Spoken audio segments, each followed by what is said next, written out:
Assalamualaikum warahmatullahi wabarakatuh. Saya Sri Rati Pancadewi Putri, NIM 19042035. Pada kesempatan kali ini, saya akan menyampaikan pembahasan ketiga statistik sosial. Adapun topik pembahasan yang akan saya sampaikan yaitu adalah metode dan distribusi sampel, cara penarikan sampel, analisis validitas data, dan analisis reliabilitas data. Metode dan distribusi sampel. Pengertian sampel. Menurut Ari Kunto 2002, sampel adalah sebagian atau wakil populasi yang akan diteliti. Sampel adalah sebagian anggota dari populasi yang dipilih atau yang digunakan dengan menggunakan teknik tertentu dan diharapkan dapat mewakili populasi. Populasi dan sampel ini memiliki kriteria yang sama. Metode sampel. Metode dari sampel ini ada dua metode. Adapun metode yang pertama yaitu adalah metode probabilitas sampling. Adalah metode pemilihan sampel dari suatu populasi dengan menggunakan kaidah-kaidah probabilitas. Dan probability sampel, pemilihan sampel tidak dilakukan secara subjektif. Sampel yang dipilih tidak berdasarkan pada keinginan peneliti. Sehingga setiap anggota memiliki kesempatan yang sama untuk dipilih melalui sebagai sampel.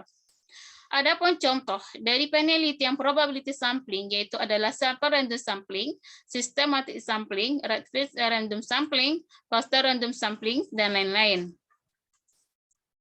Nah, adapun metode yang kedua yaitu adalah metode non-probability sampling. Adalah metode pemilihan sampel dari suatu populasi dengan tidak menggunakan kaidah-kaidah dari probability. Metode ini tidak dapat digunakan, terutama yang berkaitan dengan pengurangan biaya, waktu, tenaga, dan permasalahan yang timbul dalam membuat kerangka sampel. Nah, adapun contoh dari probabilitas sampling ini, yaitu adalah confidence sampling, judgment sampling, dan quota sampling. Kemudian, metode probability sampling. Yang pertama itu adalah sampel random atau sampling, atau juga dikatakan sampel kata acak sederhana. Pengertiannya itu adalah penarikan sampel acak secara sederhana.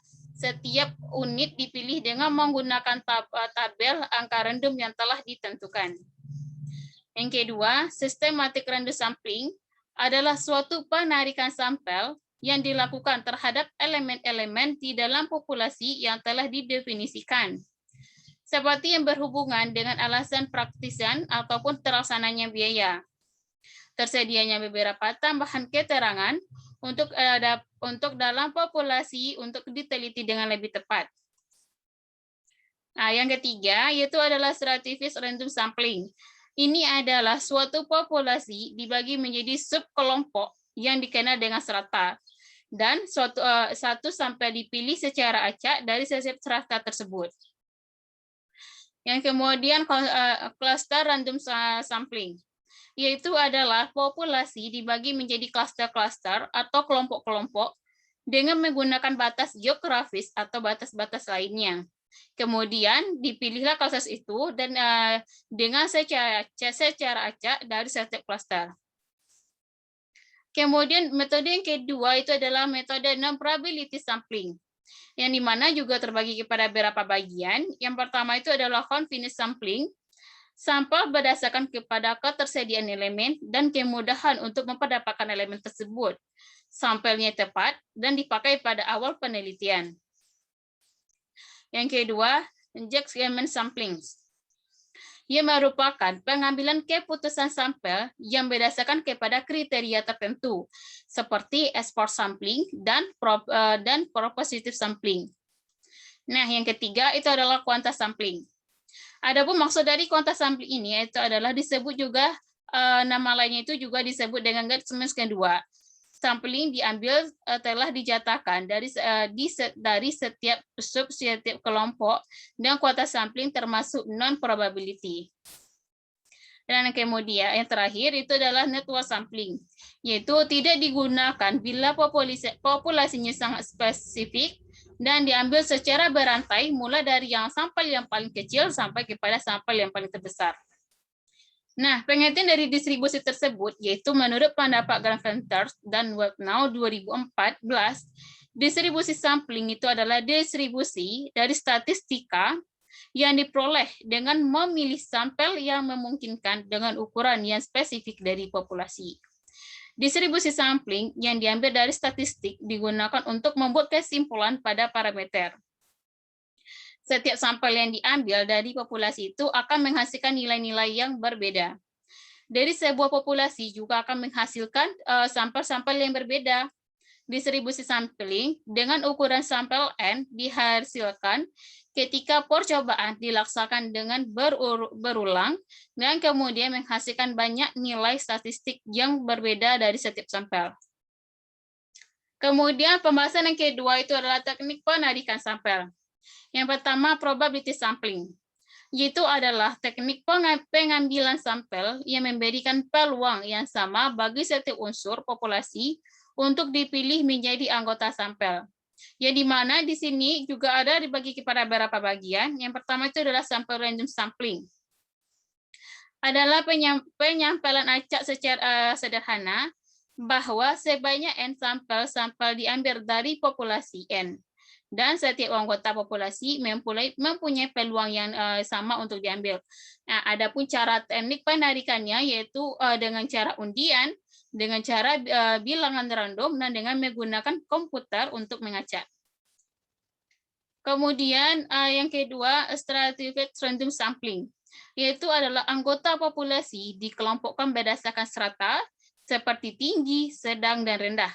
Nah, langkah-langkah juga penarikannya itu adalah menentukan data pendukung tentang populasi yang akan diambil, mengklasifikasikan populasi ke dalam grup yang saling lepas, kemudian menentukan ukuran sampel untuk setiap instrum, dan yang terakhir memilih dengan acak setiap stratum dengan menggunakan sampel random sampling. Yang ketiga, itu systematic sampling. Dilakukan dengan mengurutkan suatu anggota dan dipilih uratan tertentu untuk dijadikan anggota sampling. Yang keempat itu adalah cluster sampling, yaitu populasi dibagi menjadi wilayah atau klaster. Dengan langkah-langkahnya yaitu adalah menentukan klasternya, kemudian menentukan banyak klaster yang akan dijadikan sampel, kemudian memilih dengan acak klaster sebanyak N klaster, dan semua anggota yang ada di klaster dipilih merupakan sampel studi atau penelitian evaluasi. Nah, yang kedua itu adalah non-probabilitas sampling, yaitu teknik pengambilan sampel yang tidak memberikan peluang yang sama untuk setiap unsur populasi yang dipilih menjadi suatu sampel. Yang dimana di sini juga terbagi kepada beberapa bagian. Yang pertama, sampling incidence. Teknik pengambilan ini mengandalkan pada keberadaan subjek untuk sampel, yaitu siapapun yang secara kebetulan bertemu dengan peneliti dan dipandang sesuai dengan sumber data, maka subjek itu bisa dijadikan sebagai sampel. Yang kedua, sampling purposive, yaitu adalah teknik penentu sampel berdasarkan kepada pertimbangan peneliti tentang sampel bermanfaat dan representatif. Yang C yaitu adalah sampling bola salju, yaitu dilakukan dengan keberadaan suatu populasi yang ditemukan. Yang D sampling kota, yang dimana prosedur penarikannya yaitu adalah populasi dibagi menjadi strata yang relevan sesuai dengan usia, jenis kelamin, lokasi, dan lain-lain. Proporsi setiap strata diperkirakan berdasarkan kepada data eksternal dan dibagi sesuai kepada seluruh strata. Untuk memenuhi jumlah sampel, maka digunakanlah expert judgment. Nah, yang kemudian pembahasan yang ketiga ini itu adalah analisis validitas data. Adapun yang dimaksud dengan validitas itu adalah suatu indeks yang menunjukkan alat ukur tersebut benar-benar mengukur apa yang seharusnya untuk diukur. Instrumen yang valid mempunyai validitas yang tinggi. Pengujian validitas yang minimal itu adalah dilakukan kepada 30 responden. Kemudian, Cara pengukuran dengan menggunakan SPPS untuk mengetahui setiap pertanyaan itu valid ataupun tidak, atau tidak valid, yaitu yang terbagi kepada dua cara. Yang pertama, jika R lebih besar sama dengan jika R hitung besar sama dengan R tabel dengan signifikan 95%, maka instrumen itu dinyatakan valid. Dan sedangkan jika R hitung lebih kecil sama dengan R tabel dengan signifikan 95%, maka instrumen dinyatakan tidak valid. Kemudian analisis reliabilitas data. Maksud pengertian dari reliabilitas itu adalah hal yang memiliki sifat yang bisa untuk dipercaya. Jadi reliabilitas itu merupakan sesuatu yang dapat dipercaya. Menurut Rahman, suatu alat dapat dikatakan memiliki reliabilitas apabila digunakan berkali-kali oleh peneliti yang sama atau peneliti yang berbeda, tetapi tetap memberikan hasil yang sama.